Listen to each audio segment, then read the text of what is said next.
to Culture Talk. This is the segment where we talk about culturally relevant topics that you can use to start conversations about your faith.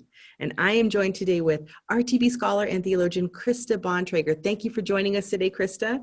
It's great to be here. We are going to be talking about a common question that skeptics would have, and that is, that doesn't the Bible contradict itself? And when we think about questions like that, we know that we have to be prepared to answer such questions. So before we dive into that, let's talk about how we set up a framework to address such challenges. Yeah, I'm glad you made that point because, sometimes it can feel very overwhelming. Like, how do I come up with answers for every Bible difficulty that there is? There might be hundreds. So my approach to this is really to develop more of a strategy approach. So our first step is to really clearly identify the apparent contradiction. So if someone raises a question about a potential contradiction, I usually just ask them, what example could you give me of this in the Bible, and help them specify, because often what comes forward is they say, well, I can't believe in the Bible because it's filled with contradictions. And so you want to kindly ask them, oh, that's interesting. Can you help me understand more about that? Which one troubles you the most? And see if they can name a specific one. So then you're dealing with a specific problem rather than this big, vague, general problem. And then you're going to move into some kind of research. You don't have to know all the answers in that conversation. Hopefully there'll be an opportunity to actually continue the conversation, meet up for coffee again, and that'll give you both some time to research the options and see if chances are this is not the first person who's stumbled into this problem. There's probably some research out there that could help. And then kind of the third step is to ask the question, how has the church historically dealt with this particular issue? Asking the question of history, I think, helps to provide some guardrails or some strong fences. Like, we have freedom between the fences to talk and try on ideas, but we also want to have good fences and strong guardrails so we don't drift outside of historic Christianity. Yeah, that's a good framework that you're setting up. And I like that you're actually encouraging people to ask questions, because oftentimes when a question is asked of us, we feel like the only thing we are supposed to do is provide an answer, and right away. So Right. You're encouraging people, no, you know what, ask for a specific contradiction. What contradiction has troubled you? And then go there. And then, you know what, take time to research. So that's a great, some great tips right there. Can you think of some specific examples, maybe of a contradiction that you've worked through and what that's looked like for you? Yeah, I think that my fundamental premise, and the premise we have at Reasons to Believe, is that when we run into those contradictions, it's a problem of interpretation. Either I need to think more deeply or research more about the biblical side of things, of what am I not understanding here? Maybe there's a cultural issue that I don't understand. And the other side of that is, well, maybe I need to understand more about the research, the science, if I have a science question. But they're ultimately, because the revelation is from God, that it will be a true revelation. It'll be an accurate revelation. So I come at Scripture with that in mind. But even so, I have struggles. The problem of Quirinius is one that troubles me every Christmas. He's mentioned in Luke chapter 2. It says when Jesus was born, that Quirinius was governor of Syria.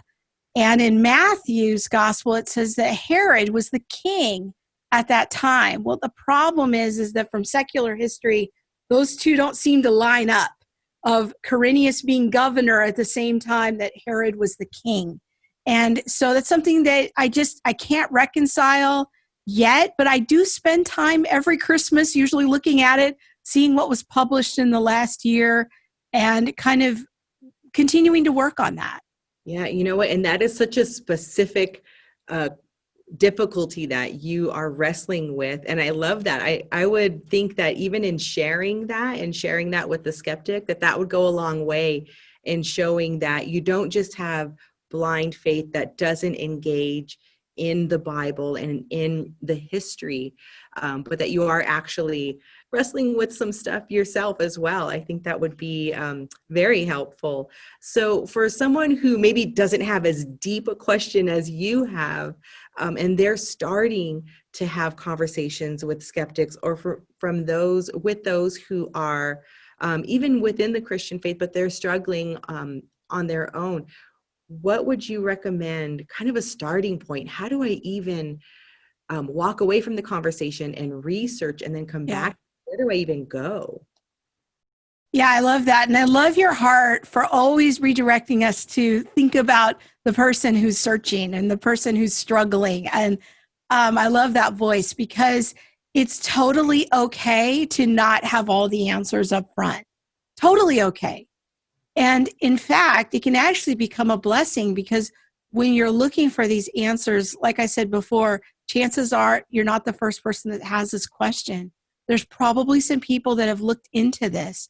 So then it becomes an opportunity to learn. You can really flip the script and look at it from a positive of, wow, this is actually an opportunity for me to learn more about my faith and to think more deeply about it.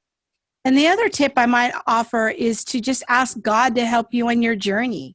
There's many people that I've talked to in the time that I've worked at Reasons to Believe, and they said, I really got stuck on this particular science faith problem, but God helped me. He sent me somebody who gave me a Hugh Ross book, or he sent me a scientist in my church, and he was able to kind of unhook me from that problem. So ask the Lord. The Lord wants to be a provision for people to help walk with them in their questions. Yeah, thank you so much for that.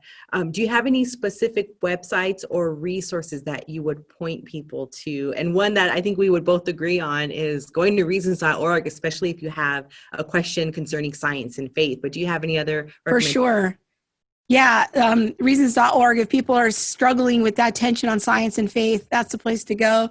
A great classic is the Handbook of Bible Difficulties by Gleason Archer. It's just a standard work that will help you in a lot of ways. Another great modern classic is When Critics Ask by Dr. Norm Geisler, who is a friend of the ministry. So those are two kind of compilations all in one place that might help get you started. Wonderful. Well, thank you so much for this conversation, Krista. I really hope that our viewers will be encouraged to study these resources and be equipped so that when someone has a question for them, they're ready to have a conversation. It doesn't mean answers necessarily, but to have a conversation. So thank you again so much for that. If you want to hear more from Krista Bontrager, go to reasons.org and search for Krista Bontrager.